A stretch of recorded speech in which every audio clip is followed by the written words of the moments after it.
por sumarse. Esta iniciativa, esta presentación la va a estar, digamos, nos va a estar acompañando César Naub de Control de Procesos. Él va a estar hablando de la optimización productiva en calderas.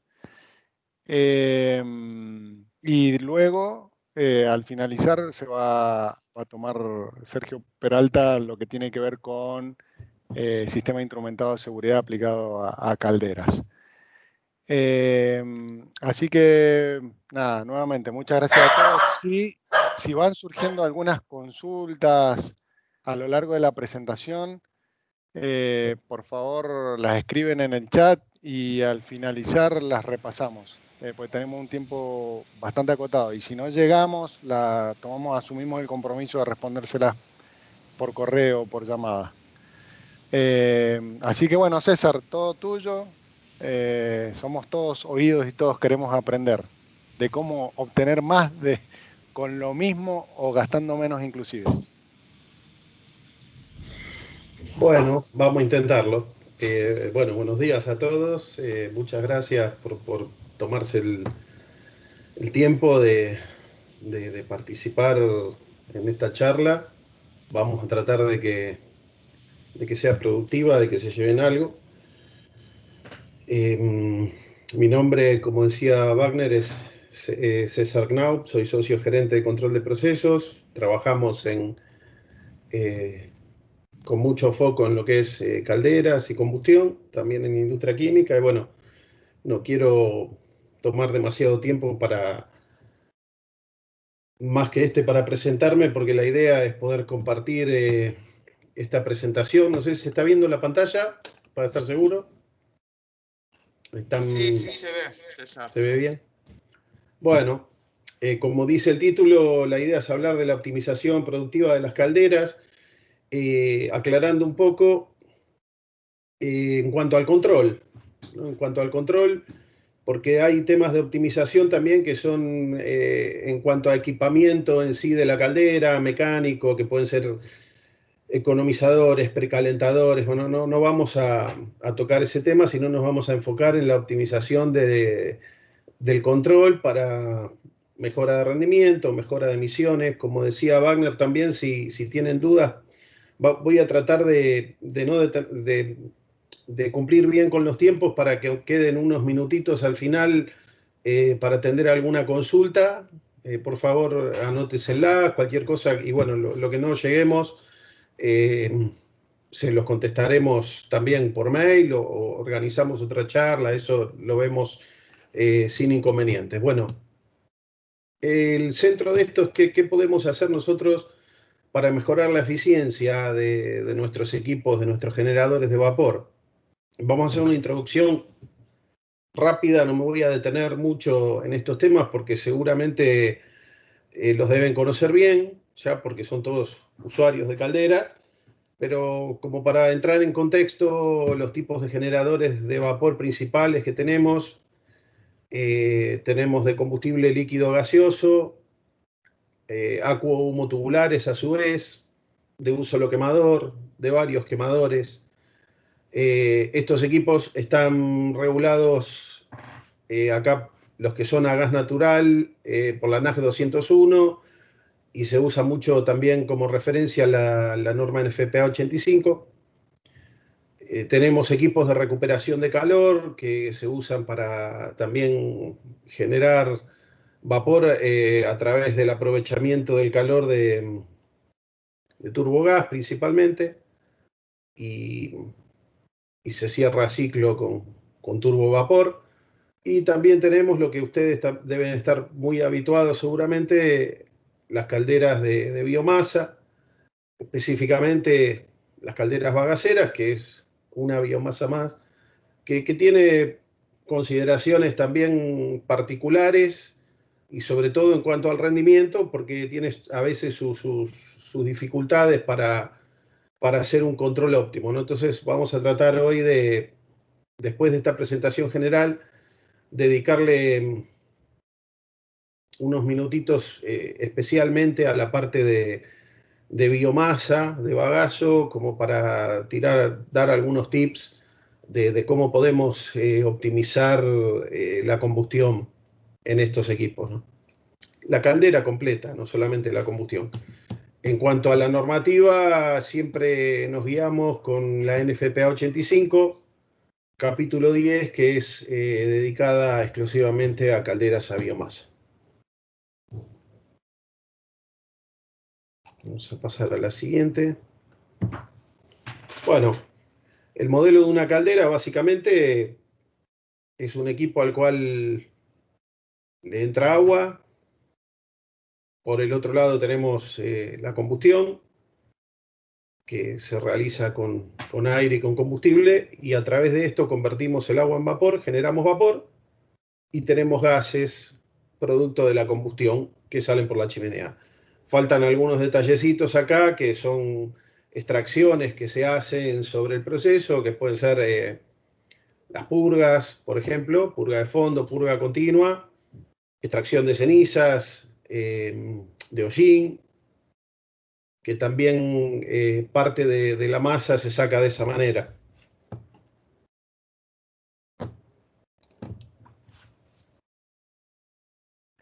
¿Cómo optimizamos? ¿Qué es lo que buscamos cuando decimos optimizar? Gastar la menor cantidad de energía posible para alcanzar la mayor cantidad de producción de vapor posible, siempre en las condiciones en las que el proceso nos lo demanda, ¿no?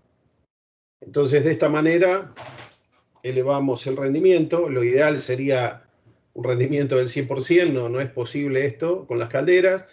Con las calderas de combustible gas, líquido, podemos tener un poquitito más de rendimiento. Con las calderas de biomasa es un poco más complicado. Estimamos que podemos lograr un rendimiento de 85%. Depende un poquito de las condiciones también en que trabaje la caldera, pero bueno, vamos a ver ahora cómo optimizamos, ¿no? Entonces, lo que nosotros proponemos desde el punto de vista de control, hablando siempre, ¿no? Es la medición y control de la mayor cantidad de variables o de las variables críticas que son parte del proceso, siempre garantizando la seguridad del equipo, que es otro capítulo que, bueno, va a estar hablando un poquito de Sergio Peralta después de este tema, ¿no? De seguridad. Y también un tema que a veces no se le da la importancia porque van llegando de a poco las regulaciones, es el tema de respetando también los estándares ambientales. O sea, la idea es que mejoremos el rendimiento del equipo, que ahorremos, pero también que contaminemos lo menos posible, ¿no? O sea, que no hagamos emisiones al ambiente de óxidos nitrosos, de monóxido de carbono, o que sean lo menor posible, en todo caso. En este sentido, ya las calderas de biomasa tienen una ventaja importante porque es una energía renovable, ¿no? Y menos contaminante además que los combustibles fósiles. Entonces es importante, si bien el rendimiento del conjunto puede ser un poco menor que quemando gas natural, por ejemplo, es importante centrarse también en la producción de vapor con biomasa por temas ecológicos, ¿no? Y para reducción de lo que es la contaminación ambiental. Entonces, acá les resumimos más o menos el circuito de la caldera, y yo suelo denominar al máster o la demanda de vapor como el director de la orquesta, ¿no? Lo que manda a nuestra caldera, o lo que maneja todos los distintos lazos de control que tiene involucrado el equipo, es la demanda de vapor. Es decir, lo que nuestro proceso nos está pidiendo. Esto puede ser variable Una caldera se puede usar estrictamente para generar, puede tener también parte del vapor que se saca para proceso, puede ser enteramente para proceso. El proceso puede ser continuo, puede ser un proceso periódico, con paradas, puede ser muy variable, puede ser constante. Hay muchas alternativas, pero la demanda de vapor, lo que el proceso que sea que yo tengo me vaya dictando desde el punto de vista del consumo, es lo que me va a determinar el funcionamiento de la caldera y va a manejar todos los lazos, ya sea el agua de alimentación, el aire y el combustible para la combustión, y también el producto que son los gases, ¿no? El producto que sale por la chimenea, que son los gases producto de la combustión. Tenemos un relacionador de aire-combustible, excepto en las calderas de recuperación de calor, en donde estamos calentando los tubos con un gas ya. Entonces no hay una combustión, excepto en estos equipos tenemos un relacionador de aire-combustible que es manejado a su vez por la demanda y es el encargado de mantener todos los parámetros controlados dentro de lo que requiere el proceso.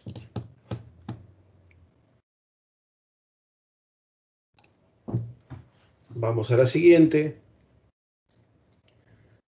El vapor. Bueno, nosotros, ¿para qué tenemos la caldera? Para generar vapor. No estamos hablando en este caso de calderas más pequeñas, quizás de agua caliente también puede ser, pero acá nos vamos a centrar en la generación de vapor. Y por supuesto, como decíamos antes, el punto de partida es mantener las condiciones que me demanda el proceso, la presión de trabajo estable, básicamente para los distintos puntos de demanda o de consumo que me pida el proceso, que a pesar de las variaciones en la demanda, yo no tenga variaciones en la presión. Así es que generamos el máster de caldera, que este es el encargado de mantener en todos los puntos de operación de la caldera las condiciones requeridas en el vapor que se genera. Y acá hay un punto importante que quiero destacar. Seguramente la mayoría de ustedes ya disponen de estas mediciones, pero en algunas calderas vemos que no están disponibles y creemos que es un punto crítico para empezar con cualquier optimización, que es la medición de esa demanda. Si yo no mido el vapor que está saliendo de la caldera, es muy difícil después tener un control adecuado de demanda, porque yo estoy suponiendo o tengo que esperar a que mi presión se modifique para poder actuar, con lo cual ya tengo un error. En cambio, si yo estoy midiendo la demanda, me puedo anticipar de una manera temprana a no tener variaciones de presiones ante cambios en el consumo o en la demanda, porque justamente la estoy midiendo. Entonces, como punto de partida de todo esto, de cualquier optimización, es fundamental disponer de una medición del caudal de vapor de salida, la cual después se usa para los diferentes lazos de control en distintos arreglos o de distintas formas. Hay alternativas, hay opciones, más, menos instrumentadas, pero es básico disponer de una medición de caudal de vapor de salida o de demanda. Hay muchas tecnologías de medición en cuanto a esto. Distintos clientes, distintas instalaciones usan distintos instrumentos, eso se puede evaluar y hoy por hoy hay muchas, arrancando desde una placa orificio hasta un caudalímetro másico. Quizás en cada caso habrá que analizar cuál es el instrumento más conveniente para esto, ¿no? Después, el otro tema es el agua que se está convirtiendo en vapor y es un tema que a veces no se le da la debida importancia y el agua es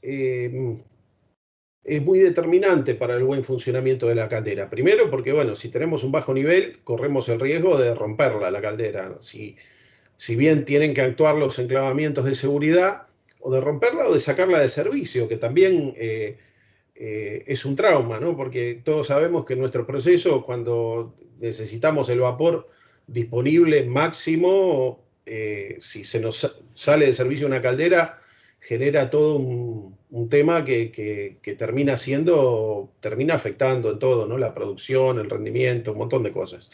Entonces, el control de nivel es importante, por un lado, que no se vaya abajo, que si se va abajo, por supuesto, actúe el sistema de seguridad, pero también es importante que no se vaya hacia arriba, ¿no? Porque esto nos genera también posibilidades de arrastre, bueno, cuando tenemos generación, cuando usamos el vapor para generación es muy crítico que no haya ningún arrastre de partículas en el vapor, porque esto puede provocar, de nuevo, si fallaran los sistemas de seguridad de las turbinas, un daño, o si no, la parada de la turbina, que también es un contratiempo importante. Entonces acá vamos a repasar un poquitito los distintos esquemas de control de nivel que tenemos planteado. En calderas muy pequeñas se suele usar un control de nivel on-off que se maneja con la bomba de alimentación, es decir, se llega a un nivel,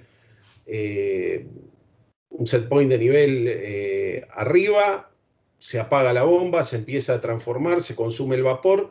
Cuando se va consumiendo el vapor, va bajando el nivel y cuando llega a un punto bajo, la bomba vuelve a prender. Bueno, no es de lo más eficiente este sistema, porque aparte estoy haciendo un shock al estar metiendo mucha agua de golpe y aplastando, digamos, todo lo que es el domo.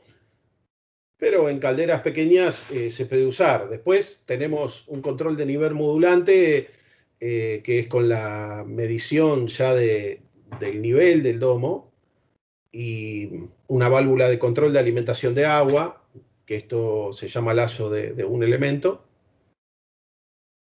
Y puede trabajar bastante bien. El problema que tiene este control, que seguramente ustedes ya deben saber, son los falsos niveles que podemos tener, porque como ya seguramente sabrán, en el momento en que la demanda sube, estoy sacando más vapor, consecuentemente voy a necesitar más agua, pero las mediciones de nivel me indican en ese momento de despresurización una suba del nivel, que no es real, ¿no? Es como que se infla, pero es un tema momentáneo. Entonces, después, si yo tengo un lazo de un elemento, lo que va a hacer el lazo es, en ese momento en que me sube la demanda, me va a mandar, en lugar de abrir la válvula de alimentación de agua, me la va a mandar a cerrar. Entonces, después se va a hacer un efecto que va a acentuar la bajada de nivel cuando ese efecto se normalice.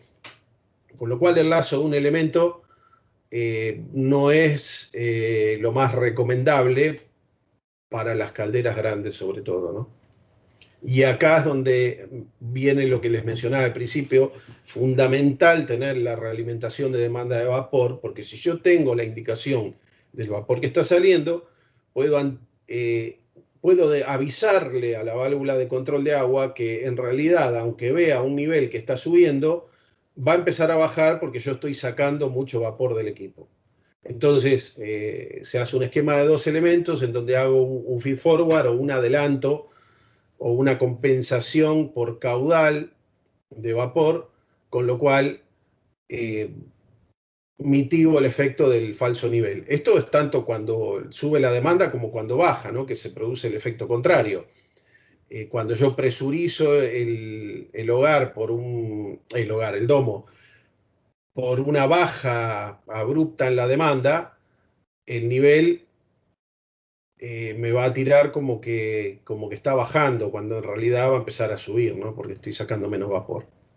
Y bueno, lo ideal es ya disponer también de una medición en el caudal de entrada de agua, en donde yo ya trabajo en la condición de equilibrio. O sea, todo el agua que entra, sacando el porcentaje de las purgas, purga de fondo, purga automática, toda el agua que entra tiene que salir convertida en vapor. Entonces, yo lo que busco en este tipo de lazo es siempre tener igualados, o que entre el equivalente en agua al vapor que está saliendo. Y este es el lazo que más estable y que mejor funciona en todas las condiciones, ¿no? un plus. Es un rango partido con el control de la velocidad, de la frecuencia y la velocidad de la bomba de agua. Esto hay que tener mucho cuidado y hay que evaluarlo en cada caso porque no todas las bombas de agua pueden trabajar con variador de velocidad. Me ha pasado de ver algunos eventos en calderas de bombas que tienen sellos con anillos rozantes, que si uno le baja la velocidad, baja la fuerza centrífuga y empieza a rozar el sello y se termina rompiendo todo. Entonces hay que analizar muy bien el tipo de bomba, hasta cuánto puedo bajar también por el tema de la curva de la bomba, porque no puedo yo bajar tanto tampoco caudal. En un momento también empiezo a perder presión y yo tengo una presión en el domo que la tengo que vencer para que el agua entre. Entonces es un análisis que hay que hacerlo fino. La mayoría de las veces se termina trabajando con un rango partido en combinación de variador de frecuencia más válvula de control. Estos son temas igual a analizar puntualmente en cada caso que ustedes tengan. Y acá tenemos un plus importante que lo vamos a ver también más adelante, que es el ahorro de energía, ¿no? Porque si yo, en vez de restringir tanto la válvula de control, le bajo la frecuencia al motor, le bajo las RPM al motor, la potencia consumida baja considerablemente en función al cubo de las RPM que bajo, con lo cual el ahorro es importante. Avancemos a la siguiente, ¿no? Si hay alguna... Por ahora no hay consultas, acuérdense, si tienen alguna duda o algo, vayan escribiéndola en el chat para que no se les pase y después apartamos un momentito al final para poder repasar, ¿sí? Déjame hacer un chequeo, César. Dale. Acá se escucha bien, se ve bien, se entiende. Sí.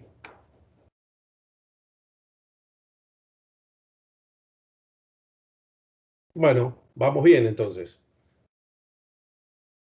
O se entiende demasiado bien o no se está Están todos escuchando. dormidos. Seguimos entonces, seguimos.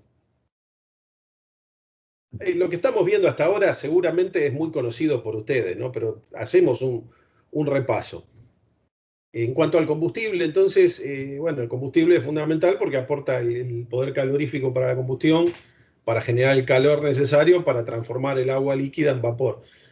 Yo a veces digo el agua líquida y algunos se ríen, ¿no? Porque el agua líquida, sí, el agua es líquida, pero no olvidemos que el vapor es agua, ¿no? Es vapor de agua. En la medida en que podamos tener precisión en la dosificación del combustible, podemos aprovechar al máximo el poder calorífico y ajustar el consumo. Acá de nuevo, en las calderas de biomasa, este es el punto a veces que más se complica, ¿no? La regulación del combustible. Porque el combustible, vamos a ver después también un poquito más adelante, tiene muchas variables y también es difícil de medir. Entonces, vamos a ver después qué podemos hacer para buscar eficiencia sin tener tanto poder sobre el combustible. Se puede regular el combustible, pero no en forma tan exacta como en un gas o en un fuel oil o en un gasoil, donde yo pongo un caudalímetro y puedo medir exactamente lo que está pasando, o muy aproximado, ¿no? Acá después también tenemos un tema en los actuadores. También en la biomasa es un tema particular, el tema de la alimentación, pero en el gas, por ejemplo, podemos tener actuadores neumáticos o actuadores eléctricos. ¿Qué es mejor? No les puedo decir qué es mejor. Depende del proceso que ustedes tengan. O sea, si yo busco que la caldera sea muy rápida, me va a convenir usar un actuador neumático. Si no necesito que sea tan rápida, es más, me conviene que no sea rápida por alguna condición de mi proceso, voy a buscar un actuador de otro tipo, ¿no?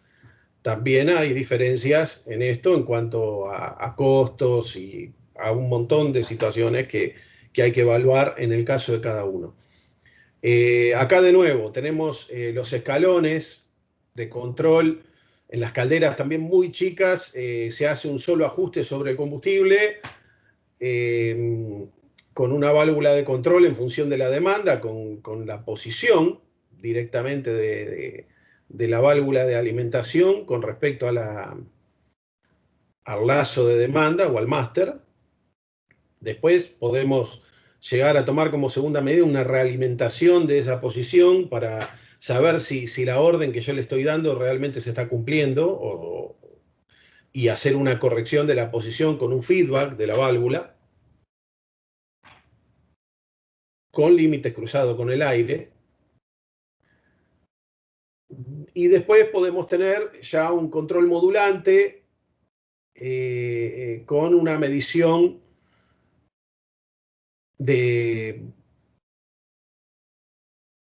caudal, ¿no? Entonces, cuando yo tengo la medición de caudal, ya me cambia totalmente porque voy ajustando la cantidad de combustible que necesito para generar la cantidad de vapor que me está pidiendo la demanda. O sea, hay una relación que me dice que con tal poder calorífico, tal combustible, con tantos metros cúbicos de gas, genero tantas toneladas de vapor. Bueno, si yo tengo el caudalímetro de gas, cuando mi demanda me pida X toneladas de vapor, yo sé que voy a tener que introducir X cantidad de metros cúbicos de gas, teóricamente. Después están los ajustes finos del control.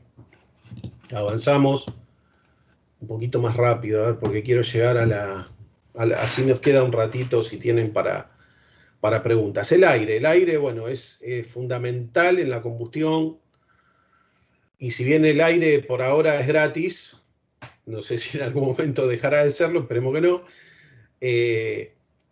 tiene mucha incidencia en el resultado final de la combustión y en el rendimiento del equipo. Es determinante el aire para tener un buen rendimiento.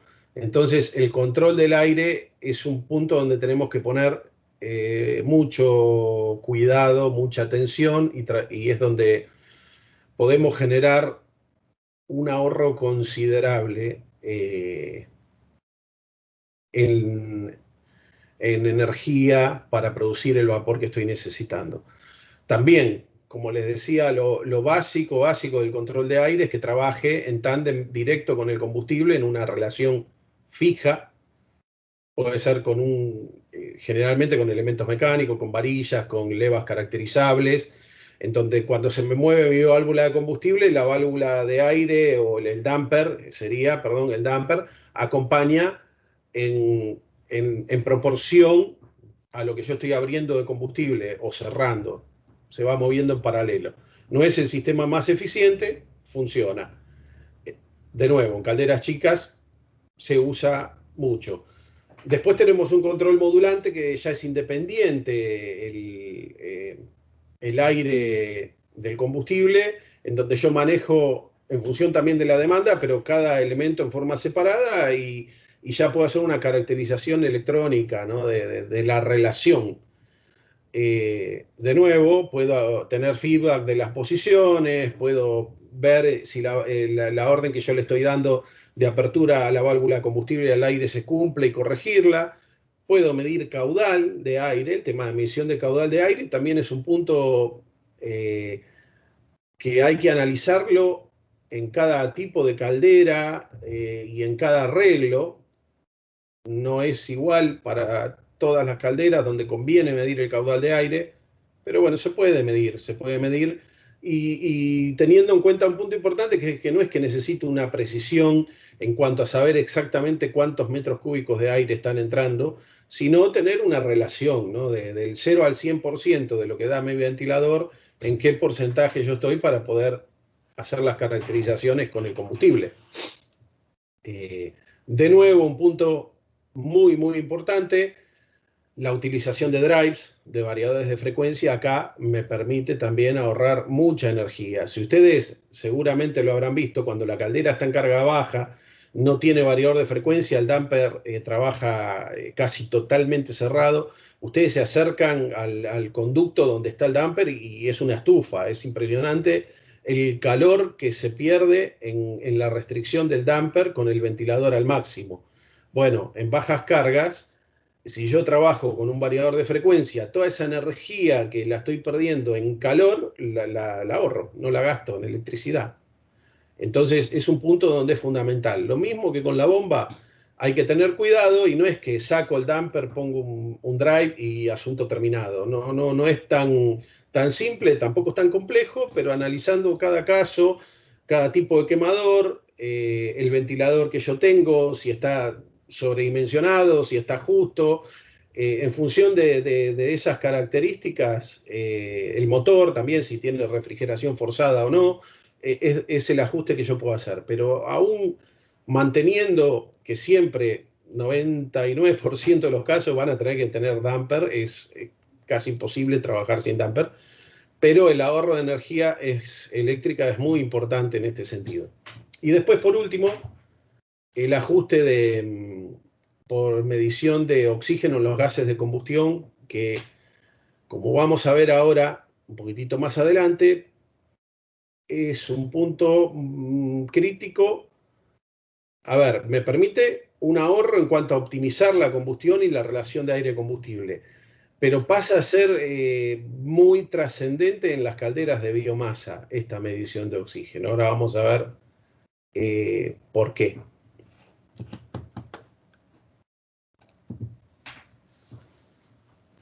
Y acá entramos un poquitito entonces en este tema. Les resumo algunas cuestiones que ya por ahí estuvimos hablando. En una caldera de biomasa tenemos puntos complejos en cuanto a la regulación del combustible, básicamente. Disculpen que si no les molesta, me voy a tomar un matecito, así refresco un poco la garganta.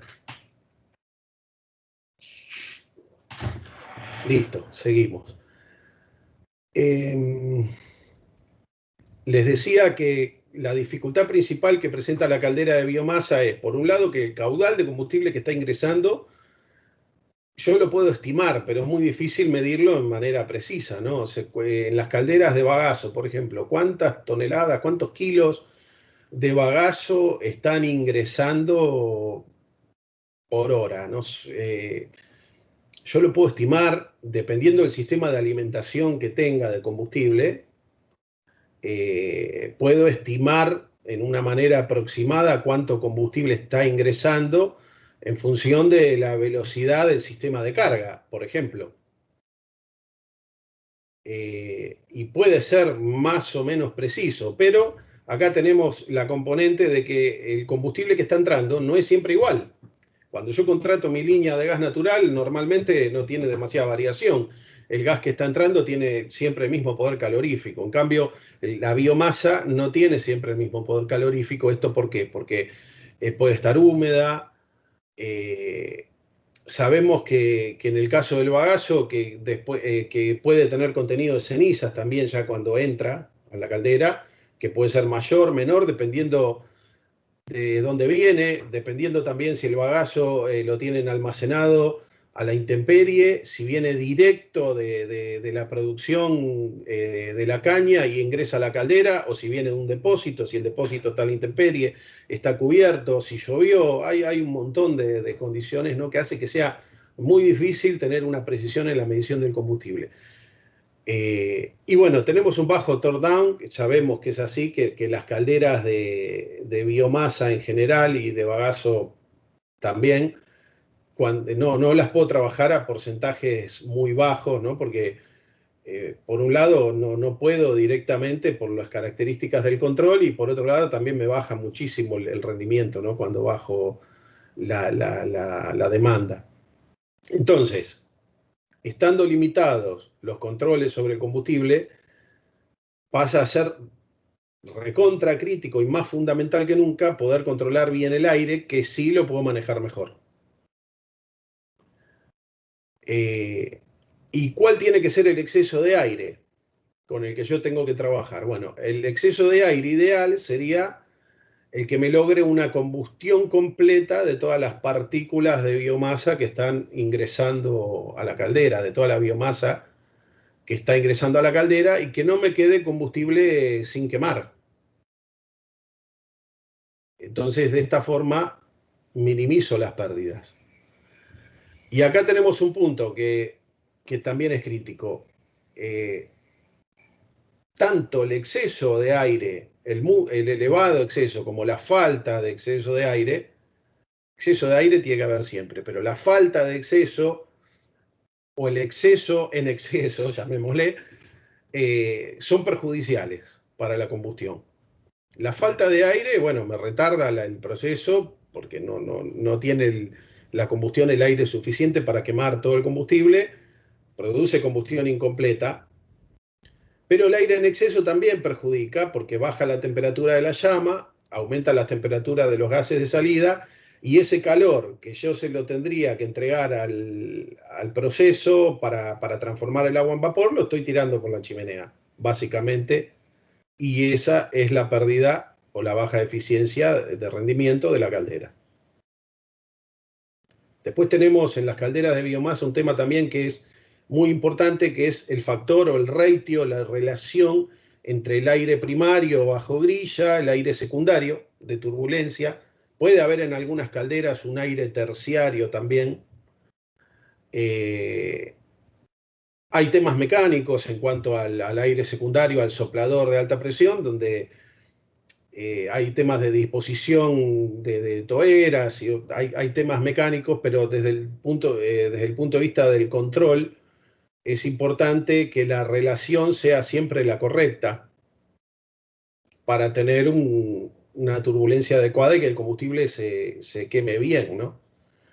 Que no se me quede abajo, que bueno, todas las características de la turbulencia que tengo que generar yo en el hogar para que se queme bien el combustible. Que tenga una buena suspensión y una buena combustión de las partículas. Acá tienen unos grafiquitos que le representan un poquito. Yo estaba marcando en la vista mía de presentación y no se veía el puntero, perdón. El gráfico en donde ven cómo trabaja el exceso de aire y lo que tienen en este eje es el tiempo que tarda en quemarse la biomasa. Entonces, ustedes se fijan, si yo bajo mucho el exceso de aire, no hay variaciones significativas. Quiero decir, si subo mucho el exceso de aire, ya no hay variaciones significativas en el tiempo del quemado del combustible y empiezo a tener otros problemas. Entonces, el punto óptimo está más o menos por acá, en un exceso, bueno, puede variar, ¿no? Dependiendo del tipo de caldera. Pero, César, sí. tenemos una pregunta en el chat. A ver. Para que lo miro ¿Cuánto acá. sería el factor de dilución ideal para calderas de quema de biomasa y cuánto para gas natural? El factor de dilución, el exceso. Nosotros en gas depende del punto de demanda, ¿no? El exceso de aire que yo tengo que tener, pero en general en cargas por arriba o cuando el rendimiento es bueno, que es cuando la caldera está arriba del 60-70%, en gas buscamos un porcentaje de oxígeno en gases de 2%. En cambio, en la biomasa a veces estamos en el 4-5%.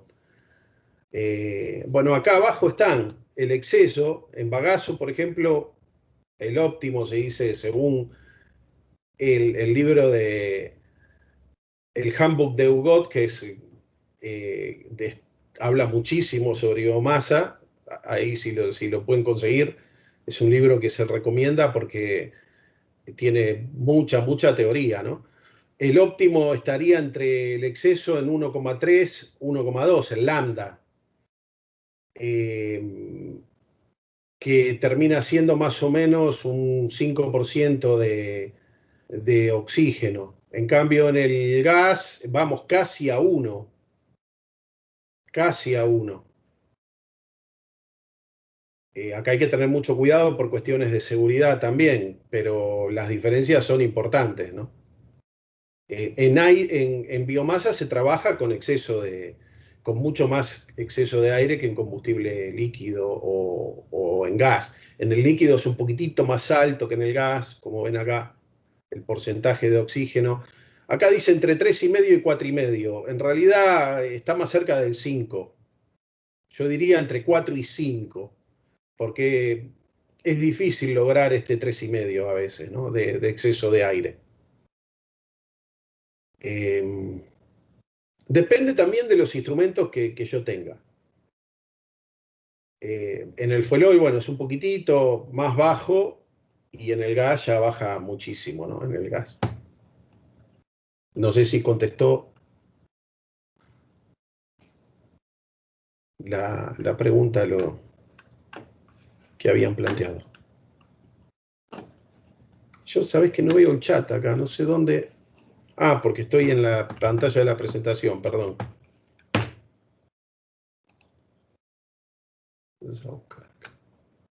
Ahí está. Perfecto. Bueno, avanzamos uno más. Y acá viene el tema de los gases de combustión. Lo que yo haga con el aire se ve directamente reflejado en los gases de combustión. Si tengo falta de aire, lo voy a ver en los gases de combustión. Si tengo exceso de aire, lo voy a ver en los gases de combustión. Motivo por el cual es muy importante en este tipo de caldera, o altamente recomendable, poder medir los gases de combustión. Porque como yo les decía, no tengo un control sobre combustible, no es que no tengo un control, perdón, tengo un control limitado sobre el combustible, o no tan preciso. Entonces, sí lo tengo sobre el aire, pero ¿cómo puedo yo garantizar la relación de aire-combustible si no puedo medir bien el combustible? Bueno, la puedo corregir o ajustar en función de cómo tienen que salir mis gases de combustión, porque si la relación es la correcta, mis gases de combustión van a salir con ciertas características. Y si la combustión no es correcta, no va a ser de la misma manera. Con lo cual, midiendo mis gases de combustión, puedo hacer ajustes sobre el ingreso de aire para poder ponerlo en la relación más adecuada con el combustible para bajar mis pérdidas, aumentar mi rendimiento. Entonces, ¿qué es lo que medimos en los gases de combustión? Básicamente, temperatura y composición de los gases. ¿Qué es composición de los gases? Mínimamente el contenido de oxígeno en los gases, mínimamente. Si puedo medir monóxido, dióxido, mejor. Hay analizadores en línea hoy para medir los gases de combustión, no es un inconveniente. Cuanto más información yo tenga, más voy a poder incidir sobre mi control. Son instrumentos que a veces no son muy económicos en general, pero bueno, hay alternativas, hay que analizar cada caso, y tiene un retorno de inversión, porque lógicamente se afectan el rendimiento, y siempre no se olviden que cuando yo haga el ajuste fino del aire, si yo trabajo con un BFD, con un drive, como habíamos dicho, ahí el ahorro es directo, ¿no? Y se ve más allá de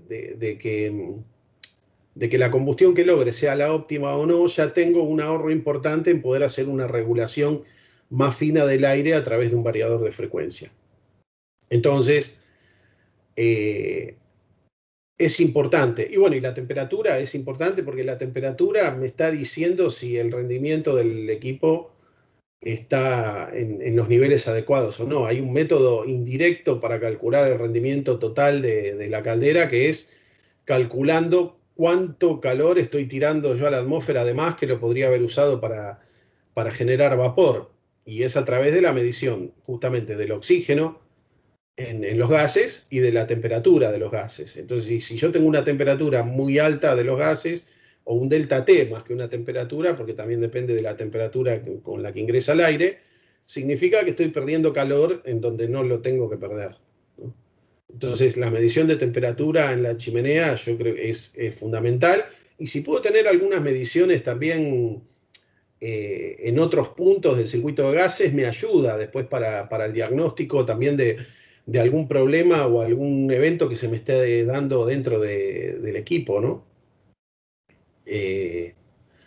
Hay que analizar en cada caso qué se puede medir, dónde conviene medir y dónde es significativo. Les decía, la utilización de variador es fundamental. Y acá hay un tema que no lo mencioné hasta ahora, pero que en las calderas de biomasa también es un punto de ahorro, yo diría, directo, importantísimo y que no se puede omitir esto. O sea, omitir esto es estar gastando plata al cohete, realmente. Que es poner un drive en la aspiración. O sea, cuando yo tengo que mantener la depresión en mi hogar, si trabajo solamente con un damper en la chimenea, estoy desperdiciando un montón de energía, un montón de energía. Porque acá realmente el control con VTI, el control con drive para lo que es el ventilador inducido es ahorro directo y irrefutable y tiene un retorno de inversión que hay que hacer los cálculos, pero se paga muy rápido porque es ahorro directo y aparte me ayuda a tener un control mucho más preciso de la depresión en el hogar, que después si no es tampoco la que tiene que ser, me afecta en el funcionamiento de la caldera, ¿no? Y el tema de la temperatura de los gases también es crítico no solamente para el rendimiento. Cuando yo tengo temperaturas muy elevadas, bajo la vida útil de toda la superficie de intercambio de calor. Si no trabajo con las temperaturas que tengo que trabajar, si yo tengo los gases muy calientes, también después tengo que atemperar más el vapor y estoy en cierta forma también gastando más energía en algo que no sería necesario, porque mi circuito de sobrecalentado y atemperación mejora la eficiencia si yo trabajo los gases a la temperatura adecuada. Y bueno, la fórmula esta es directa, ¿no? La energía es la masa de los gases por la constante por el delta T. Entonces es fundamental para el rendimiento la temperatura de los gases. Entonces, ¿cuál es la recomendación de nuestra parte? Para las calderas de biomasa, fundamental ponerle ojo al aire y a los gases de combustión, tanto con el uso de variadores de frecuencia como con la medición de los gases producto de la combustión.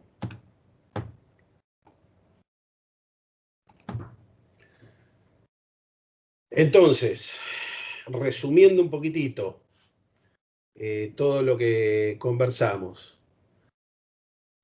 Una caldera, un generador de vapor puede trabajar en formas muy variadas respecto a la demanda, dependiendo del proceso que ustedes tengan. Puede ser una demanda más o menos constante, puede ser una demanda variable, que tenga ciclos que sean siempre igual. Puede tener picos de consumo. Nosotros hemos trabajado mucho con calderas en fábricas de neumáticos. Ahí es muy notorio cómo de golpe aumentan los consumos, de golpe bajan los consumos, y ahí es fundamental tener un buen control sobre la demanda y sobre la combustión. También en la disponibilidad hay calderas que están encendidas 365 días al año, 24 horas al día, no se pueden apagar nunca, son críticas. Hay otras que no, que son periódicas. El tipo de sistema de control que yo voy a utilizar, el nivel de instrumentación que le voy a poner a la caldera, va a estar relacionado siempre con esto, ¿no? Con mi proceso. Si yo tengo una caldera que trabaja siempre prendida, constante, al mismo régimen de demanda, probablemente el control sea muy sencillo de hacer y no necesite demasiada instrumentación para que eso que funcione estable. Si es en ciclos, quizás es un poco más complejo, pero también está acotado. Si tengo variaciones en el consumo, ya tiene más complejidad, ¿no? César, también... perdón que Sí, te interrumpa, sí, te sí. quedan 5 minutitos. Bueno, vamos terminando entonces.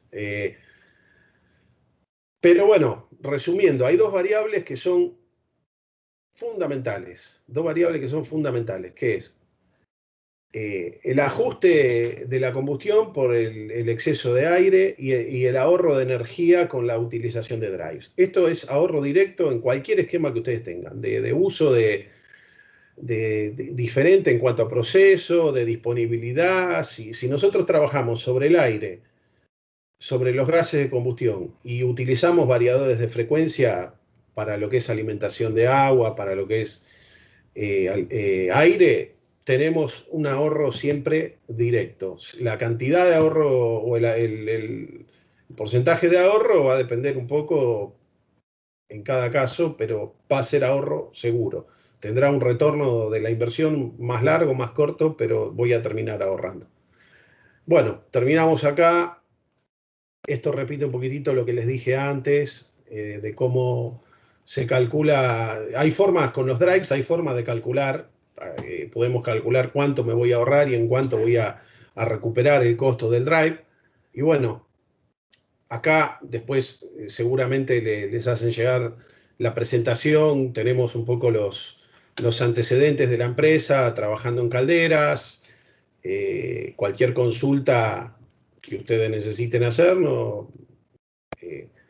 Venimos trabajando en calderas desde hace mucho tiempo, con control de procesos y de antes también, y bueno, quedamos a disposición. Espero haber sido claro, espero que que les haya servido, y ya saben, si tienen dudas, consultas de todo lo que estuvimos hablando, o quieren profundizar en algún otro tema, así, mira, a mí me interesa saber más de esto, me interesaría tener más información de esto otro, cómo podemos hacer esto, bueno, contáctenos, hablan ahí con Wagner, nos ponemos en contacto y le buscamos la vuelta y la solución para poder ayudarlos en lo que estén necesitando, ¿eh? Así que bueno, creo que con esto ya, bueno, la frase para terminar, siempre me gusta terminar las presentaciones con alguna frasecita ahí para... Más poderoso que el vapor y la electricidad es la voluntad. Si tenemos voluntad podemos cambiar un montón de cosas. Bueno, le paso la posta a Sergio. Bueno, si tienen alguna pregunta o algo, nos queda muy poquito tiempo ya, pero bueno. ¿Alguien quiere preguntar algo? ¿Aprovechar ahora? Si no, cualquier cosa dejan en el Bueno, chat y después lo vemos. cómo no, cómo no. Así que muchas gracias por el tiempo Gracias, y César. espero que les haya servido.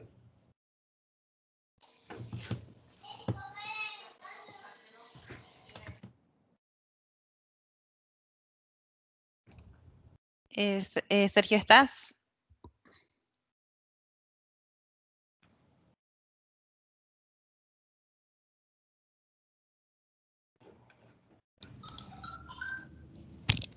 Hola, ¿qué tal? Buenos días. Acá estoy. ¿Se me Perfecto, ahí escucha? se ve perfecto.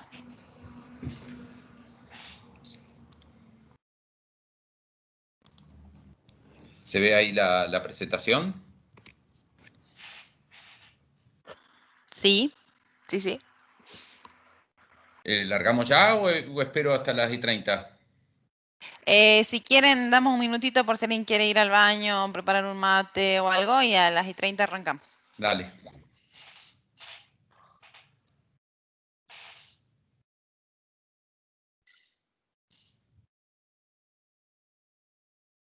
Así nos refrescamos y nos reconcentramos. Perfecto. Asimilando un poco toda la información que nos dio César. Sí, sí, muy interesante.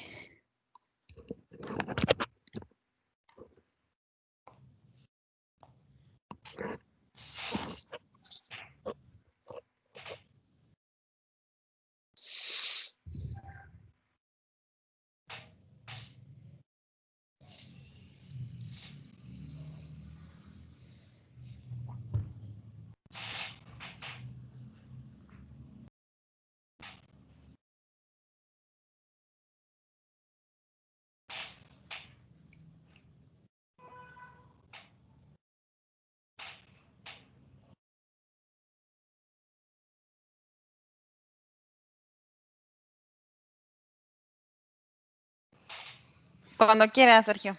Vale. Bueno, vamos a hablar de sistemas instrumentados de seguridad. Mi nombre es Sergio Peralta, soy consultor de lo que son, en lo que nosotros llamamos procesos, es como utilizar sistemas de control en aplicaciones de procesos para el Cono Sur, que en el caso de Rockwell el Cono Sur es Perú, Bolivia, Paraguay, Chile, Argentina y Uruguay, ¿sí? Entonces vamos a estar hablando hoy de sistemas instrumentados de seguridad, qué es un SIS, estándares, algunos conceptos básicos como las capas de protección independiente o siempre cosas que nos consultan sobre los sistemas de seguridad, la separación entre el DCS o el sistema de control regulatorio de un equipo, por ejemplo, de una caldera y el sistema instrumentado de seguridad, qué es el riesgo, qué quiere decir SIL, que son palabras que se escuchan mucho y hay muchas dudas al respecto. Y al final vamos a dar algunos puntos relevantes sobre la NFPA 85, que estuvo mencionando César bastante, que es la que aplica a calderas. Bueno, vamos a empezar con lo que es un SIS. Cualquier duda o consulta me avisan, podemos parar. Yo no puedo leer desde acá el chat, ¿sí? por la presentación, pero cualquier cosa me interrumpen, me preguntan, no hay ningún tipo de problema. Entonces, primero, ¿qué es un SIS? ¿Sí? Es un sistema compuesto por sensores, logic solver, dígase también PLC de seguridad, y elementos de control final con el propósito de llevar el proceso a un estado seguro, cuando las condiciones predeterminadas son violadas. Y acá hay una parte crítica, digamos, o fundamental en el concepto del sistema instrumentado de seguridad, que es la función, ¿sí? El único propósito del sistema instrumentado de seguridad es llevar el proceso a un estado seguro. Entonces, y ahí hay que tener en cuenta, digamos, porque no es el objetivo del sistema instrumentado de seguridad que el proceso siga funcionando o ese tipo de cosas. Entonces, a veces hay confusiones cuando hablamos de redundancia de la función de seguridad y hay que ser muy claro cuando se explica o se solicita un sistema instrumentado de seguridad sobre lo que es redundancia, porque a veces el concepto de redundancia en un sistema instrumentado de seguridad no es el mismo o tiene otras aristas que con el sistema de control de procesos, ¿sí? En donde cuando hablamos siempre de un sistema de control de proceso de redundancia, estamos haciendo referencia a que el sistema siga funcionando. En el sistema instrumentado de seguridad, a veces puede interpretarse que el sistema, digamos, que la función de seguridad funcione y pueda llevar el proceso a un estado seguro, o también puede interpretarse como para que siga funcionando, entonces hay que tener. Pero lo primero que hay que tener en cuenta es que el sistema instrumentado de seguridad, la función es llevar el proceso a estado seguro y que es algo separado del sistema de control de proceso o del Basic Process Control System, como le dice en inglés, ¿sí? Acá vamos a ver un poco de estándares, pero antes de ver de estándares vamos a ver por qué surge o por qué están los estándares de seguridad. ¿Qué ha llevado a que existan estos estándares de seguridad, que hablemos de SIL 1, de SIL 2, de la IS 61508? Muchas personas por ahí dicen, bueno, esto debe ser un invento de las empresas que venden sistemas de control o PLC de seguridad para tener otros tipos de equipos. Pero la realidad es que en la industria ha habido accidentes, y acá estamos hablando de los accidentes más importantes y que han tenido impactos en normativas. Por ejemplo, bueno, este es un accidente en el Reino Unido, que luego, digamos, de este accidente ha habido un estándar o una norma en el Reino Unido, ya empezando a poner límites y regulaciones sobre cómo son los sistemas de seguridad, ¿sí? 28 muertos, más de 100 heridos. Otro muy importante es el de Seveso, que luego de esto salió una normativa en la Unión Europea, ¿sí? También, digamos, dando regulaciones con respecto a lo que son los sistemas de seguridad en la Unión Europea. Y después viene el de Bhopal. Esto no intenta hacer un listado de todos los accidentes, ¿no? solo los más relevantes en lo que es la industria del proceso. El de Bhopal fue algo que fue una bisagra, un determinante, porque murieron más de 3.000 personas, ¿sí? Y más de 200.000 heridos. Fue un accidente que después de esto los usuarios, ¿sí? de procesos, crearon, digamos, lo que se llama la CCPS, que es un grupo, digamos, que empezó a sacar las primeras directivas en lo que son sistemas instrumentados de seguridad, que después sería, por ejemplo, uno de las normas madres, vamos a decirle, de lo que es la IS 61508, que vamos a hablar en un ratito. Después esto fue un accidente en una plataforma de petróleo con 167 muertos, y en Pasadena, en Estados Unidos, tenemos 2 también. O sea que esto no es un tema de que si es subdesarrollado, un país de tercer mundo. Esto ha pasado en todo el mundo, en los países desarrollados. Luego de estos 2 accidentes en Estados Unidos, inclusive en Estados Unidos hay requerimientos legales y puede haber problemas penales si no se siguen las directivas de seguridad, ¿sí? Acá no están listados los accidentes de Caldera, que hoy estamos hablando un poco más de Caldera, que es uno de los procesos quizás más comunes en todas las industrias. Todo tipo de industria tiene calderas en sus instalaciones, y es algo que también, digamos, puede explotar. Es por eso que los estándares en calderas han sido de los primeros que han surgido en la industria, ¿no? Entonces, ahora de lo que vamos a analizar un poco acá es, este es un grupo en Inglaterra que ha analizado en dónde fallan o por qué se han producido los accidentes en los sistemas de control. Se analizaron 35 accidentes en plantas y se fijaron, digamos, en qué parte o qué era lo que había fallado en el proceso. Y los análisis fueron reveladores, porque por ahí uno pensaba, el sistema de seguridad no falló, o había un problema mecánico, y el 44% de los accidentes resultó que el problema estaba en las especificaciones. O sea, hubo problemas de entrada en cómo estaba especificado el sistema o el proceso. Luego, un 20% fueron cambios luego del comisionamiento, es decir, un equipo que estaba funcionando, se lo había probado, y un 20% de ellos fue porque hubo cambios que no fueron bien o correctamente especificados.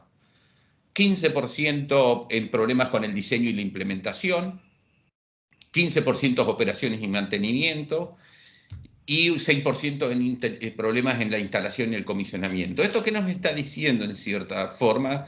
Nos está diciendo que los problemas pueden estar en cualquier parte de todo el ciclo de vida del equipo del sistema de control también. Y no solamente hay que prestarle atención, digamos, al PLC de seguridad.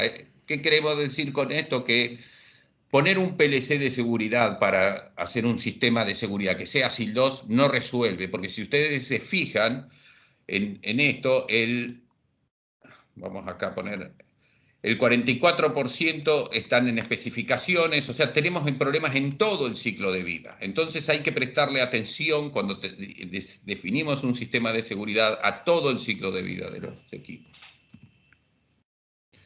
¿Cuáles son los estándares de seguridad que están hoy actuales? Acá lo que vamos a nombrar son los que llamamos basados en performance, ¿sí? Bueno, esto es un poco de historia, ¿no? Este es el de Inglaterra, este es el grupo del Reino Unido, que sale en 1987 por este primer accidente que habíamos mencionado. Luego lo de Bhopal, el grupo del American Institute of Chemical Engineers crea este grupo, que es específicamente para Process Safety, y saca estas directivas, ¿sí?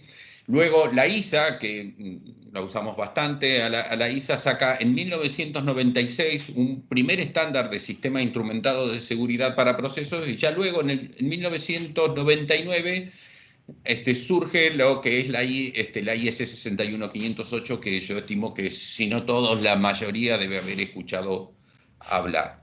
Y en particular, fíjense que en el año 2004 sale una nueva revisión de la ISO 84 que es exactamente igual a la IS 61511. Este estándar, que es la 61508, es para en general para todo tipo de sistemas de seguridad, eléctricos o electrónicos, mientras que la 61511 es específicamente para procesos. Es cómo aplicar la 61508 en procesos, que es exactamente igual a la ISA 84 y la ISA 511. ¿Sí? Después este es otro estándar relevante que, por ejemplo, para que se entienda, digamos, en Estados Unidos esto tiene fuerza de ley. Lo que dice básicamente la OSHA, que es un organismo oficial de Estados Unidos, es que cuando hay una planta nueva se tiene que seguir la ISA 84. Por ahí en países como el nuestro, por ahí no son tan firmes, digamos, los requerimientos, pero también, digamos, podemos tener implicancia. Y después tenemos la NFPA 85. Todos estos, los primeros que están acá, son basados en performance. Y este que está acá es un estándar que se conoce como prescriptivo. ¿Cuál es la diferencia entre estos?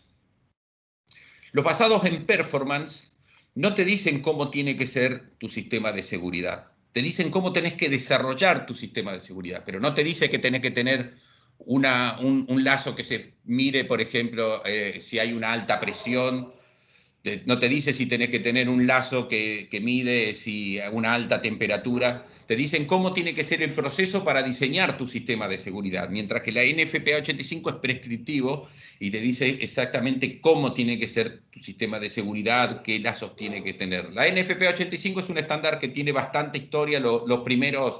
Las primeras versiones datan del año 1925 aproximadamente, los primeros estándares que dieron origen a lo que es actualmente la NFPA 85, que la primera versión creo que es del 2001, pero ya te venía con una historia anterior. ¿Cuál es el alcance de los estándares de seguridad? Y vamos a enfocarnos primero en los de procesos en general. Después vamos a hacer algunas salvedades de la NFPA 85. En la primera torta, esa que habíamos visto, en donde estábamos viendo que los errores y los problemas de los sistemas de seguridad podrían surgir en cualquier parte del ciclo de vida, entonces los estándares también cubren la especificación, diseño, instalación, operación y mantenimiento del sistema de seguridad, ¿sí? Especifica los requerimientos, qué es las cosas que se deben hacer, pero no dice quién es el responsable de implementarlos. Y aplica a toda una variedad de industrias y procesos. En general aplica a todo lo que son las industrias de procesos. Bueno, acá están listadas las más comunes, pero pero aplica a todas, salvo y hace una salvedad que no a lo que es ingeniería nuclear. Y luego dice que ciertas industrias, como por ejemplo puede ser, no sé, una caldera, puede tener requerimientos adicionales que no estén en estos estándares. Entonces, la 511, básicamente lo que nos aplica a bastantes cosas. Lo primero que dice es cómo se tiene que diseñar el sistema de seguridad. Y acá no importa cuál sea el proceso, ¿sí? Nos dice que tiene que surgir, lo primero que tenemos que hacer es un análisis de riesgo de nuestro proceso. Es decir, todos los usuarios cuando están lanzando un nuevo proceso deberían hacer un análisis de riesgo. El estándar no le va a decir ustedes tienen que utilizar un sistema para esto, que sea SIL 1, SIL 2, SIL 3, lo que sea, sino lo que tiene que decir es que la definición de si que no va a necesitar un sistema de seguridad o va a necesitar algo SIL 1, SIL 2 o SIL 3 tiene que surgir del siguiente proceso. Primero se tiene que hacer el análisis de riesgo, ¿sí? Luego, vamos a ver después de qué se trata, se tienen que alocar las distintas capas de seguridad, ¿sí? Y ahora vamos a ver un poquito más que eso. El número 8 o 9 que está entre paréntesis es el punto del estándar que lo cubre. Es decir, si vamos al capítulo 8 va a hablar sobre este tema, si vamos al capítulo 9 va a hablar sobre este tema. Después dice cómo se tiene que desarrollar las especificaciones, ¿sí? Cómo se tiene que desarrollar la ingeniería y el diseño del sistema de seguridad, eso está especificado en el capítulo 11, evaluar otros medios de reducción de riesgo, eso está en el capítulo 9, cómo se tiene que instalar y validar, capítulos 14 y 15, operación y mantenimiento, 16, 17 si hay alguna modificación, 18 si se tiene que decomisionar. ¿Por qué abarca todo el sistema, abarca todos estos puntos? Porque si ustedes recuerdan, cuando hicimos este análisis de dónde estaban los problemas o por qué habían pasado los accidentes no solo era el problema de cómo había sido diseñado, sino que también había habido accidentes que habían sido causados por cómo se habían hecho modificaciones o cómo se había operado el sistema de control. Por lo tanto, los sistemas, los estándares de seguridad apuntan a todo el ciclo de vida.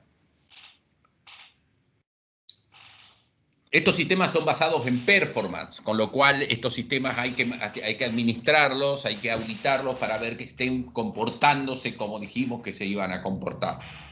Y eso está especificado en el capítulo 5. Y luego está la verificación de qué fue lo que diseñamos realmente se esté cumpliendo de acuerdo a cómo se diseñó y un poco antes, cuál era el requerimiento, cómo se diseñó y que realmente esté cumpliendo con eso. Ahora vamos a ver algún tema de lo que es las capas de protección independiente y un poquito vamos a hablar de lo que es la separación entre el sistema de seguridad y el sistema de control. Porque es una pregunta muy común siempre, ¿no? ¿Y puedo poner el PLC que está haciendo la seguridad?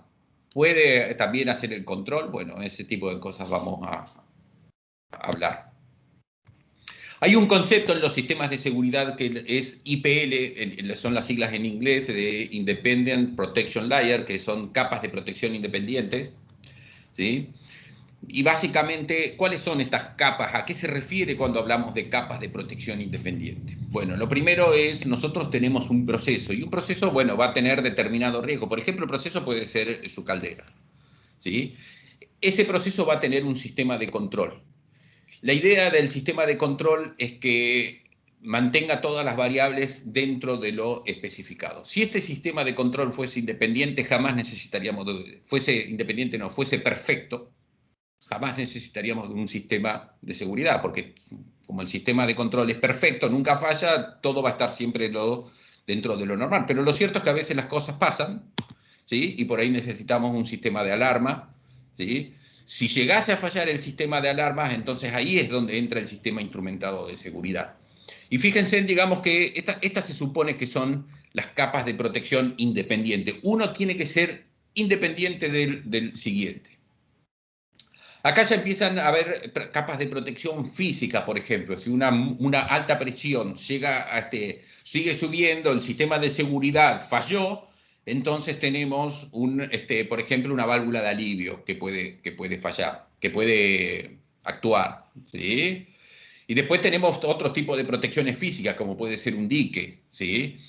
Y después ya empiezan los planes de mitigación, es decir, si todo falló, bueno, entonces tendremos que tener un plan de cómo se tiene que evacuar y ese tipo de cosas, ¿sí? Y bueno, y si esto se extiende porque tenemos una comunidad al lado, bueno, habrá que tener una respuesta en la comunidad. Esto se conoce como defensa en profundidad, ¿sí? Es un concepto militar, el tema de defensa en profundidad. Era, por ejemplo, si ustedes tienen que proteger un lugar, básicamente se trataba de no poner a todos los soldados juntos en la misma línea porque te vencían eso y ya pasaban. Es mucho más efectivo poner distintas capas de protección, poner primero un grupo, después otro grupo y después otro grupo y que unos vayan relevando a otros. Lo mismo sucede con la seguridad en procesos. La idea es tener distintas capas y que sean independientes. Esa es la palabra clave. Entonces, cuando vamos a tener nuestro sistema de seguridad, que nuestro sistema de proceso tiene, un riesgo que es inherente al proceso, una caldera, por ejemplo, trabaja con altas presiones, puede explotar, y de hecho ha habido un montón de calderas que exploten, entonces se trata de empezar a poner estas protecciones independientes, ¿sí? Estas protecciones para llevarlo a todo a un riesgo tolerable. Si mi proceso tiene un riesgo, entonces lo que hace mi sistema de control de proceso es reducir ese riesgo. Después tendremos el sistema de alarmas que reducirá el riesgo. Después tendremos nuestros SIS. Son las distintas capas que lo que van haciendo y hasta llegar al riesgo tolerable. Este es el concepto básico de un sistema instrumentado de seguridad. Si esto, digamos, no hiciese falta y ustedes con el control de proceso, con las alarmas y con algunas otras seguridades mecánicas llegasen a tener un riesgo tolerable, entonces no haría falta el SIS. No haría falta tener un sistema SIL 1, SIL 2, SIL 3, nada. Ahora, si no alcanza, entonces habrá que agregar un sistema. Ya sea SIL 1 si lo que se necesita es poco, a SIL 3 si lo que necesita es mucho.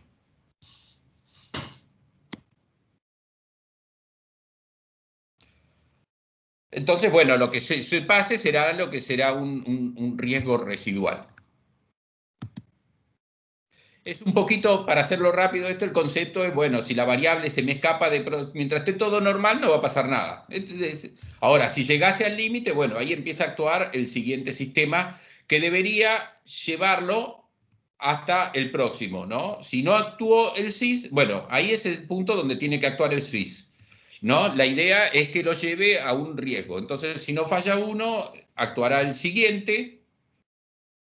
Si el siguiente no falla, si ahí actuará el de alivio, si este no falla, bueno, ahí empezará, digamos, lo que es mitigación. Pero bueno, este es el concepto de las capas de protección independiente. El tema de qué quieren decir, habremos escuchado varias veces SIL 1, SIL 2, SIL 3. Habíamos visto este dibujito acá abajo. Supongamos que llegamos hasta acá, que es en donde actúa nuestro SIS. ¿Sí? Entonces acá, ¿de qué se trata esto? Supongamos que ustedes tienen un proceso. El proceso, que en este caso puede ser perfectamente una caldera, pero puede ser cualquier parte del proceso de sus plantas. El tema básicamente es que el SIS tiene que actuar cuando se llega a este punto. Entonces ahí, ¿qué es lo que sucede? Supongamos que ustedes hacen un análisis de riesgo y ustedes dicen, bueno, esto puede pasar una vez por año. ¿Y cuáles son las consecuencias de que esto pase una vez por año? Bueno, podría morir una persona por año. Entonces dice, no, esto no es tolerable. No puede ser, digamos, nosotros como compañía no aceptamos que muera una persona por año. ¿Y cuántas personas, los estándares hablan así, soportamos? Bueno, soportamos que muera una persona cada 100 años, por decir algo. Entonces, haciendo una cuenta rápida, bueno, deberíamos reducir el riesgo de una vez por año a una vez cada 100 años. Eso básicamente es una reducción de 100. ¿Sí? Entonces, básicamente, volviendo al anterior, de eso se trata el nivel SIL. Un nivel SIL 1 es un sistema que reduce el riesgo de 10 a 100 veces. O sea, si ustedes tienen que llevarlo, si tienen de un año y lo tienen que llevar a algo entre 10 años y 100 años, entonces van a necesitar un SIL 1. Si lo tienen que llevar a algo de entre 100 años y 1000 años, lo van a tener que hacer una reducción de un sistema SIL 2. Si lo que necesitan es una reducción entre 1000 y 10.000, entonces, bueno, lo llevarán con un sistema SIL 3. Y bueno, y SIL 4 ya es el máximo. El SIL 4 es un caso especial. La IS 61508 lo contempla, por ejemplo, para la industria nuclear. La 61511, que es la específica para procesos, solo llega hasta nivel SIL 3. Y básicamente lo que nos está diciendo esto es la probabilidad de que falle, digamos, en demanda el sistema de control. Un sistema de control SIL 1 puede fallar entre 1 y 0, entre una, sería de una demanda, puede tener una probabilidad que va de falla de 0,01 a 0,1 para hacer esta reducción de 10 a 100 veces. Entonces, esta es una cuenta que habrá que hacer entre la cantidad de eventos la frecuencia que puede tener y las consecuencias de eso, que eso es una medida de lo que es el riesgo. ¿Sí? Entonces, estábamos hablando, digamos, de lo que es la separación entre sistemas de control, sistemas de seguridad y los sistemas de control. Hablamos, digamos, recién de las capas de protección independiente. Y todo este análisis tiene sentido si los sistemas son independientes y separados. Entonces, bueno, acá disculpen, está en inglés, no está traducido, pero básicamente lo que está diciendo, para que todo esto tenga sentido y estas capas de protección tengan sentido, es que el sistema de control, el sistema de seguridad, perdón, tiene que ser separado y tiene que ser independiente del sistema de control de procesos, ¿sí? Acá estamos hablando, digamos, de la 61508. Podríamos hacer un recorrido de todos los estándares. Todos los estándares van a decir que los sistemas de seguridad o los sistemas de shutdown tienen que ser separados, siempre, ¿sí? La NFPA 85, que es la específica de Caldera, después vamos a hablarlo de nuevo, también dice que el sistema de seguridad tiene que ser separado del sistema de control de procesos. Después hay alguna particularidad de si es de un solo quemador o si el sistema de seguridad es SIL 3, pero como regla general, los sistemas que están haciendo lógicas de seguridad tienen que ser separados de cualquier otro tipo de sistema. Para ir viendo algunas cosas más de riesgos, que son conceptos básicos en los sistemas de seguridad, el riesgo, ¿sí?, es una medida de lo que es la probabilidad del evento y la severidad o la consecuencia de ese tipo de eventos. ¿Qué queremos decir ahí?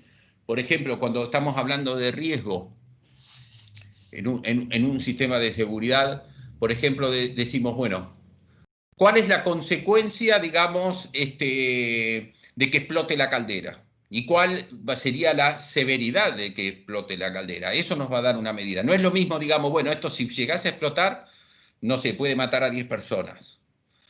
Pero esto puede explotar una vez cada 1000 años.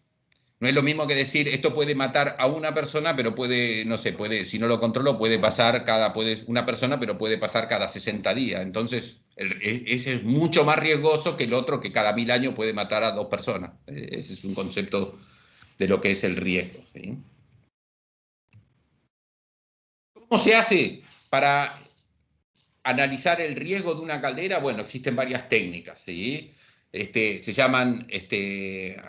varias técnicas que es, por ejemplo, checklist, HACCP, son distintos tipos de sistema, el análisis What If, FEMEA, son distintas técnicas que le van a permitir a ustedes analizar un proceso y determinar cuáles son los riesgos de su proceso. ¿Sí? Que es, si se recuerdan, Sergio, sí. Tenemos una pregunta en el chat. ¿Quién mide el riesgo para armar un sistema de seguridad? ¿Quién lo tiene que medir? El usuario. Es decir, nosotros cuando vamos nosotros cuando habíamos hecho el análisis no cuando habíamos hecho el análisis, cuando habíamos mostrado las distintas etapas, a ver, creo que esto estaba 6.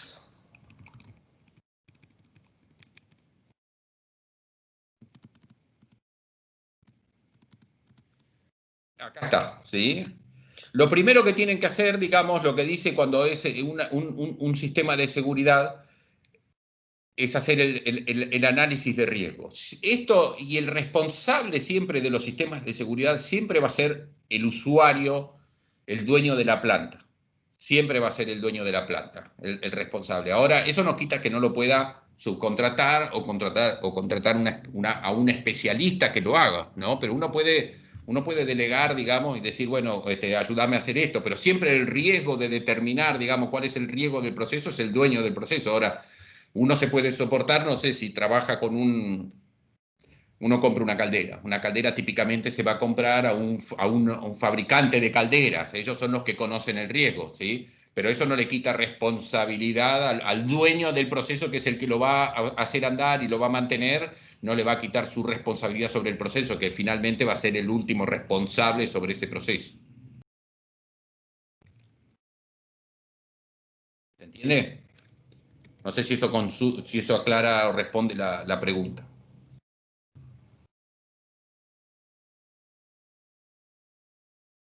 Bien, continuamos entonces. Bueno, ¿qué se va a necesitar para hacer estos análisis de riesgo? Por supuesto, la descripción del proceso, los diagramas de flujo del proceso, los P&ID, ¿sí? Otro concepto crítico es el de falla peligrosa en los sistemas de seguridad. Es muy común, digamos, cuando hablamos de sistema de seguridad, hablar de qué es una falla peligrosa. Y acá hay un ejemplo, digamos, de una falla, de una grúa en un caso cuando se estaba moviendo un satélite, de que por poner un relé, ¿sí?, barato, se cayó un equipo que costaba 200 millones de dólares, porque un relé se trabó y no funcionó, ¿sí? Entonces, el ejemplo de una falla peligrosa son aquellas fallas que pueden tener consecuencias negativas para un proceso. A mí me gusta también dar el ejemplo de los relés. Los relés pueden fallar de dos formas. Pueden fallar, todos conocemos, la mayoría conocemos un relé. Un relé puede fallar de dos formas. Supongamos que este relé está funcionando o es el que está energizando, no sé, una función de seguridad o una válvula o lo que sea. ¿Qué sucede si este relé agarra y se abre porque falló? Si se abre y para el proceso, entonces el proceso fue un estado seguro. Eso es lo que se conoce, es una falla, correcto, pero es una falla segura. Ahora, ¿qué pasa si este relé falla de una forma en que se queda pegado? Es decir, que nosotros después queremos abrir este relé porque queremos poner el sistema en un estado seguro y este relé no se abre. Eso es lo que se conoce como una falla peligrosa, porque esa falla no nos va a permitir poner el sistema de seguridad en un estado seguro, ¿sí?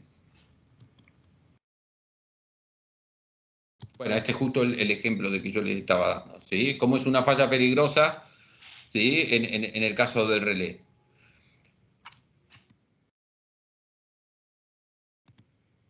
Para los sistemas de seguridad, dijimos que los relés pueden fallar de dos formas. Pueden fallar en forma segura o pueden fallar en forma peligrosa.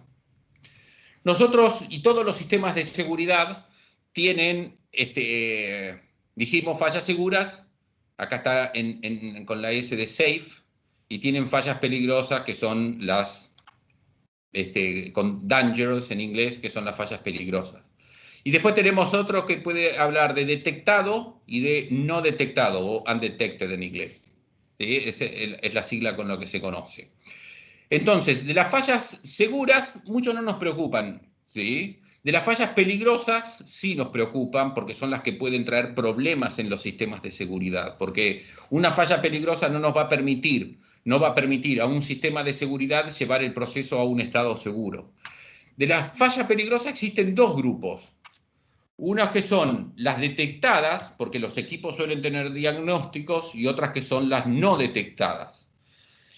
Las detectadas no son peligrosas porque, como las detectamos, las vamos a poder manejar.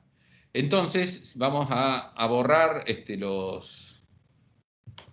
vamos a borrar todo. Entonces, las que más nos preocupan de los sistemas de seguridad van a ser estas que están acá, ¿sí? Las peligrosas no detectadas, ¿sí? Estas son las fallas más peligrosas y las que tenemos que tener en cuenta en los sistemas de seguridad, ¿sí? Porque este tipo de falla son las que va a hacer que los sistemas de seguridad no actúen. Y son términos que eventualmente ustedes pueden llegar a encontrarse cuando estén trabajando con sistemas de seguridad.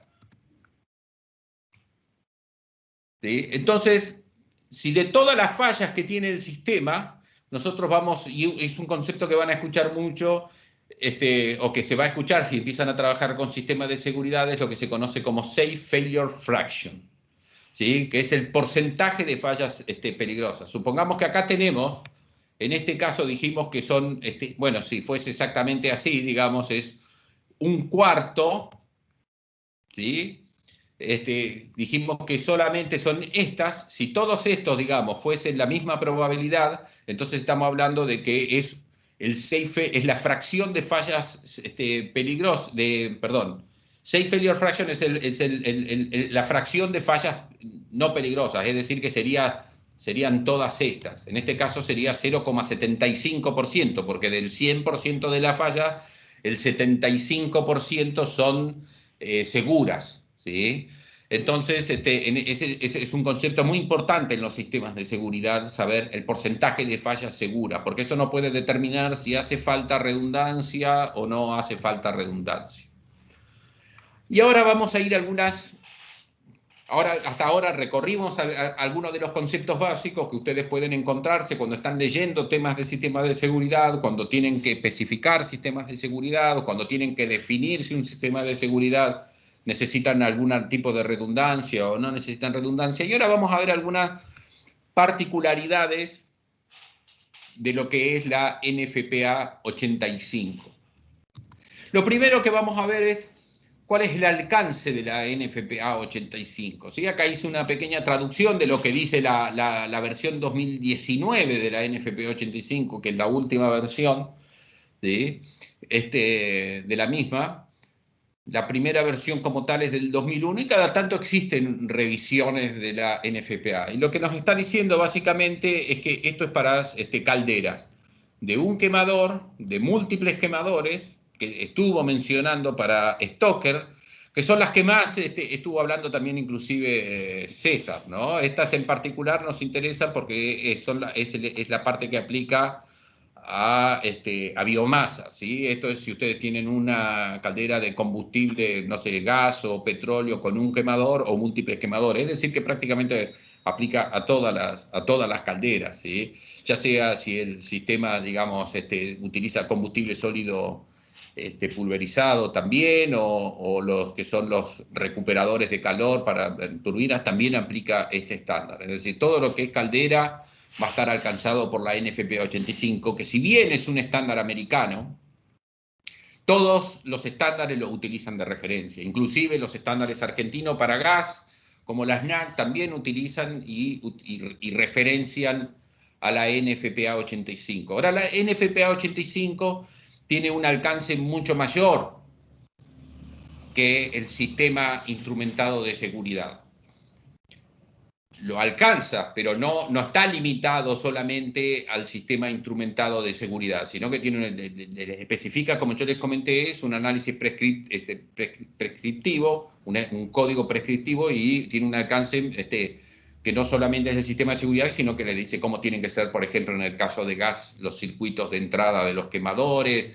Inclusive, digamos, si van al estándar que existe, la NFPA la publica a esto, por supuesto ustedes la pueden comprar, pero tiene una versión en línea la cual se puede leer y ustedes pueden consultarla y se puede ver. Está en inglés, lo único para verla, pero se puede acceder sin necesidad de tenerla, ¿sí? ¿Cuáles son los capítulos? Bueno, estos acá estamos viendo.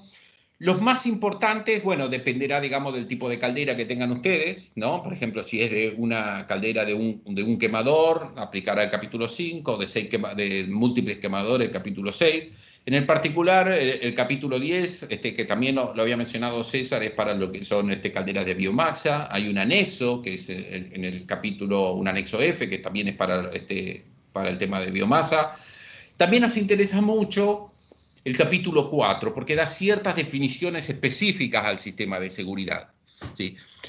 La idea no es entrar en los detalles de la NFPA 85, porque, digamos, uno entra ahí y puede leerlo, pero, por ejemplo, en una caldera de gas le va a decir, por ejemplo, bueno, no sé, para barrer el hogar, ustedes tienen que desalojar 7 veces el volumen del hogar, entonces, bueno, el tiempo, eso va a determinar el tiempo, a ese nivel de detalle llega.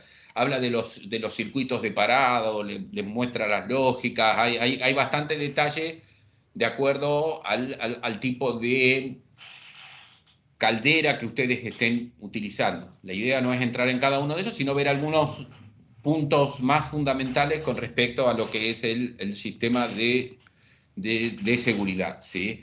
Una de las cosas que define en el capítulo 4, en la parte de los fundamentos, de las partes básicas del estándar, es lo que es el Burner Management System, que de ahí viene unas siglas que seguramente ustedes deben haber escuchado muchas veces, que es lo que es el BMS, ¿sí? El BMS es el administrador del sistema de quemador, ¿sí? Que es lo que ataca y es a lo que hace las la seguridad, o sea, tiene la responsabilidad de arrancar la caldera, pero también tiene los enclavamientos del BMS, tienen la función que está descrita acá en el punto 4.11.1.1, estos son los puntos del estándar, ¿no? Es proteger a las personas, ¿sí? Proteger también a los equipos, ¿sí? Y proteger la operación de los equipos, ¿no? Limitando las acciones que se puedan hacer, ¿sí? Estas son todas las funciones de los enclavamientos del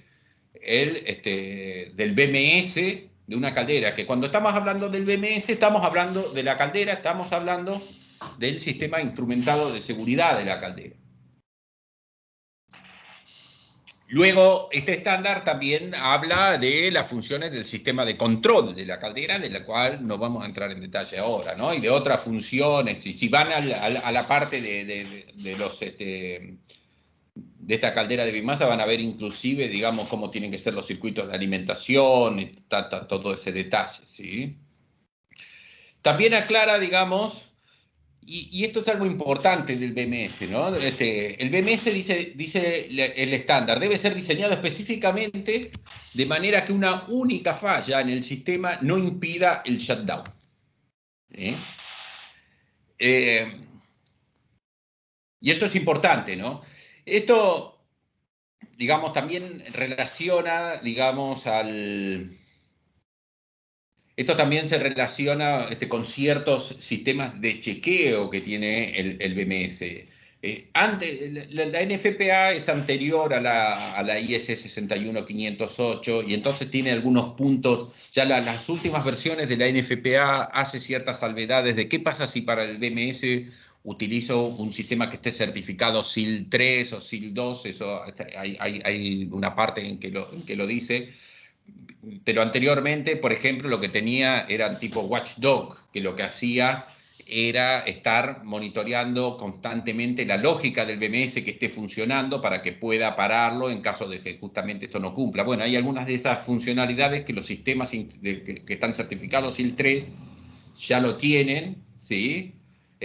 Incorporado en su diseño y por eso tienen esa certificación, pero bueno, tiene que ser tenido en cuenta, ¿sí? Cuando se desarrolla un BMS. O sea que una única falla, no impida que la caldera sea apagada en forma adecuada, ¿sí? Y también habla, digamos, hay varias condiciones que da sobre el BMS, no vamos a entrar todas en detalle, pero lo que dice es que cómo debe ser evaluado el BMS, digamos, de cómo va a fallar en el caso de que falle. Y dice que uno lo tiene que tener en cuenta cuando diseña el BMS, ¿sí? De nuevo, hay ciertas condiciones que uno las esquiva si utiliza un sistema que ya cumpla con SIL 3, ¿sí? Y dice también que el sistema lógico del DBS debe cumplir con los siguientes requerimientos, ¿sí? Y también habla de que los sistemas de lógica deben ser monitoreados para fallas. De nuevo, todo este tipo de cosas, el BMS también, digamos, el mismo estándar habla de cómo se maneja si ustedes están utilizando un estándar que esté certificado con la ISA 61, con la IEC 61508, que es la que estuvimos hablando, o uno de los estándares que estuvimos hablando hace unos minutos atrás. También habla la NFPA 85 específicamente sobre lo que es independencia. Ya algo habíamos mencionado, acá hice una traducción, lo que dice es el BMS debe ser suministrado con una lógica independiente, ¿sí? El hardware para el PLC independiente, entradas y salidas tienen que ser independientes, fuente de alimentación independiente, y debe ser un dispositivo funcional y físicamente separado de otros sistemas de lógica, ¿sí? Y también dice que podemos utilizar, si ponemos un sistema de seguridad, ¿sí? En el 4, en este capítulo dice que debe estar limitado a una caldera, es decir, que cuando definimos un sistema de seguridad, es un sistema de seguridad por caldera, es decir, no podemos poner con un mismo sistema de seguridad atender a múltiples calderas. Bueno, acá, digamos, era lo que yo les quería comentar sobre lo que son sistemas de seguridad en general y los puntos importantes para caldera, y bueno, y quedo atento si tienen alguna duda, consulta.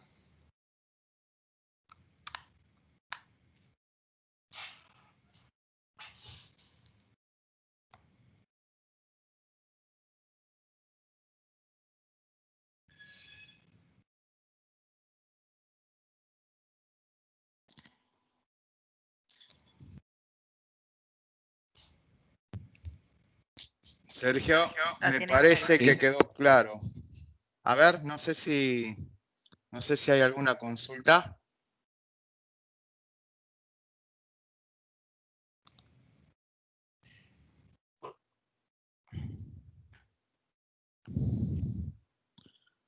Me parece que no, Sergio. Ok, bueno, yo les quiero agradecer por su presencia y por el tiempo que nos dedicaron y también, ¿no? Que quedamos atentos, a veces cuesta preguntar acá, pero si alguien tiene alguna duda o consulta o surge alguna duda o consulta, nos las pueden hacer llegar. Ahí los organizadores del evento le pueden hacer llegar nuestros datos de contacto y pueden, sin ningún tipo de compromiso, consultar lo que quieran. Y si todavía estamos a tiempo, tenemos algunos minutos para consulta. Sí, también quería recordarles, está disponible la grabación de esta charla, ¿no? Así que si tienen dudas o quizás después la puedan ver con más tranquilidad y después puedan hacer las consultas, las pueden hacer por correo tanto a Mariana como a mí. ¿Alguno de ustedes necesita los correos electrónicos? Creo que todos lo tienen al alcance, pero si alguno requiere, le pasamos por chat.